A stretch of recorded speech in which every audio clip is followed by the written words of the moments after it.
Hey everyone, I wanted to show y'all how I make these 3.5 pound grain spawn bags. They are so easy and they're super cheap. So what I use is whole oats. I just get this from Tractor Supply. You can use other things like millet or rye berries or whatever. This is the cheapest that I've been able to find that's around me. This is $12 for a 40-pound bag. It's clean enough so I don't have to clean it. I don't soak it, I don't simmer it.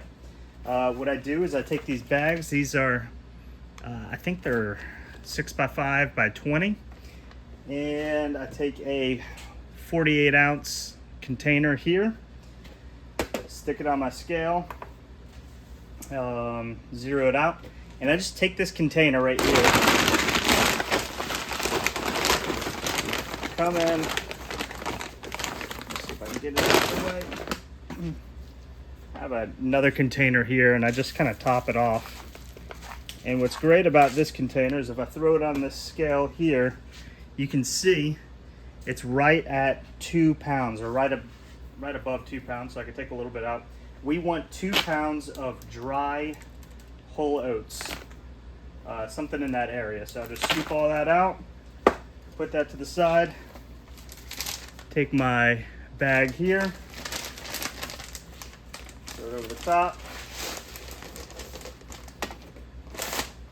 and we're all set. So I'm going to do that one more time.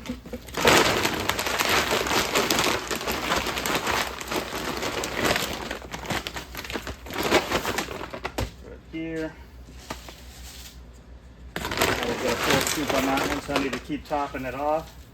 But yeah, just top it off to about 2 and throw this over the top here.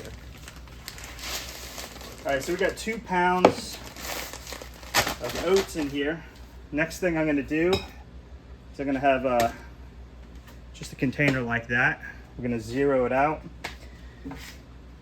I got my jug here because I don't have a water source in my house, but we're going to, or in this shop, but what I'm going to do is I'm going to fill it up to 1.5 pounds of water.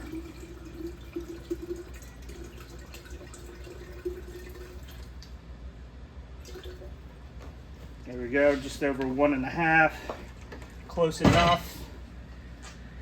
All right, and then at this point, I'll take that 1.5 pounds of water and just dump it in here. Because I'm not doing a soak or a simmer with these, I usually try to use some hot water if I can. I don't know if it's absolutely necessary, but I figured we'll get a little jump start. And then I'll just kind of have this here, so it's got water in it and it's ready to go. So I'll kind of fold this over like this, like that. It's going to flop back out the way like that, but you'll get the picture when we put it in the pressure cooker to sterilize. So let me finish these other 4 bags and I'll throw them in and show you that process.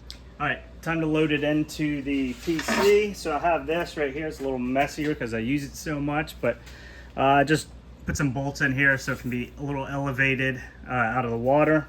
Throw this in here. Take my water jug again. This is about 90 or 48 ounces to that top line right there. So I just fill it up twice, maybe a little bit more like that.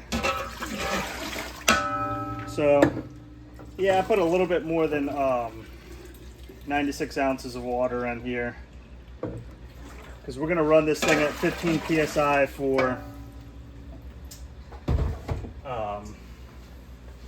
about 2 hours.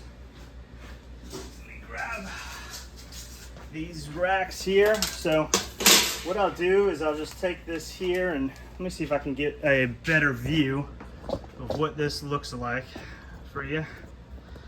Let's see. I will take this, so you can see this just naturally flaps over like that. So when I put it in, I'll let this just kind of flap against the side at first, and then we'll adjust it. All right, so 1, 2, 3 at the bottom is what I do. And I'll show you what that looks like. So you can see they're kind of flapping over like this.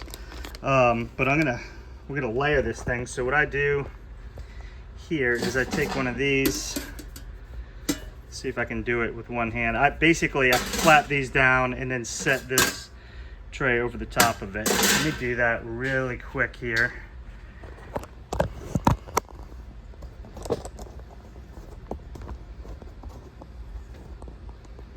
We'll see how this looks.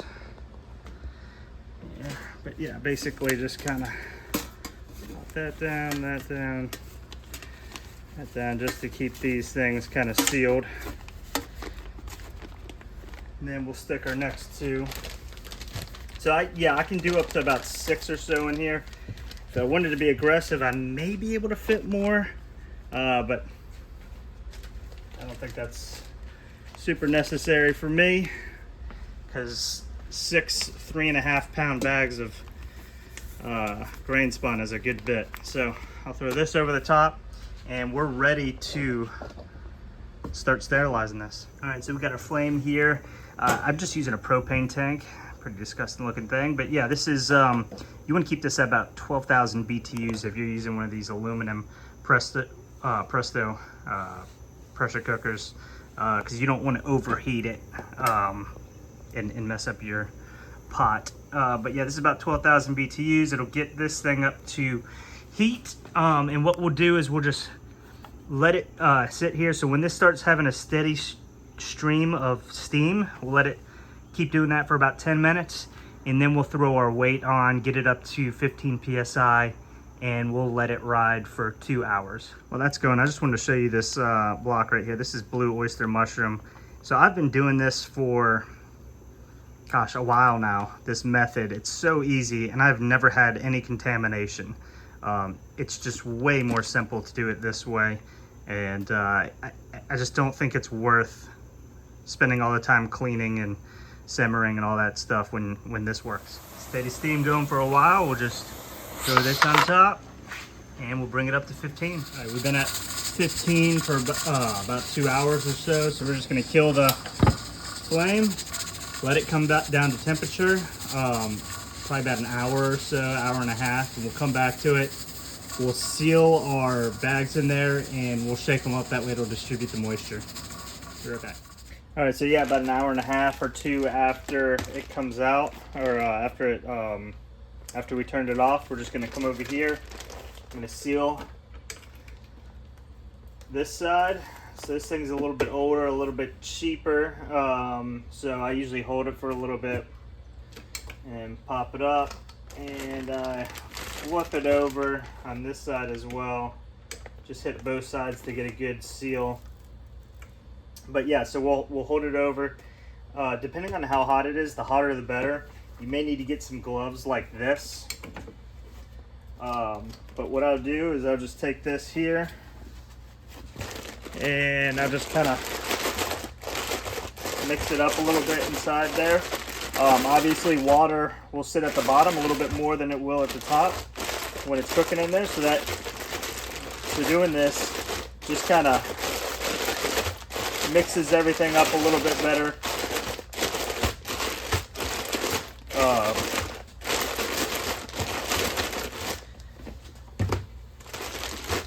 Allows it to be a little bit more consistent. And then I'll kind of just shape it, get all these oats back at the bottom there. And yeah, so it's still a little hot right now. So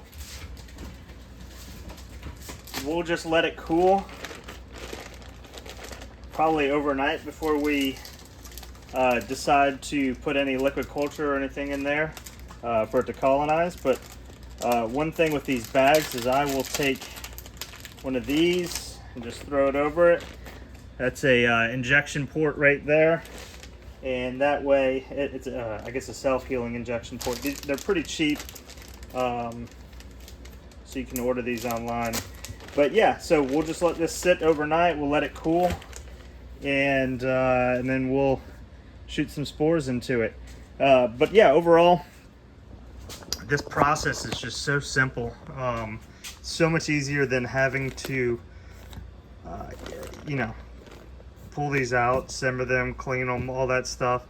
I mean, you can see over here, this is a little bit overgrown, but I mean, it colonizes with no issues at all, and haven't had any contamination at all. So definitely recommend going this route. So yeah, I'll throw in the description a link to these bags. They're not the greatest, but they're a little bit cheaper. They're like 36 cents a piece.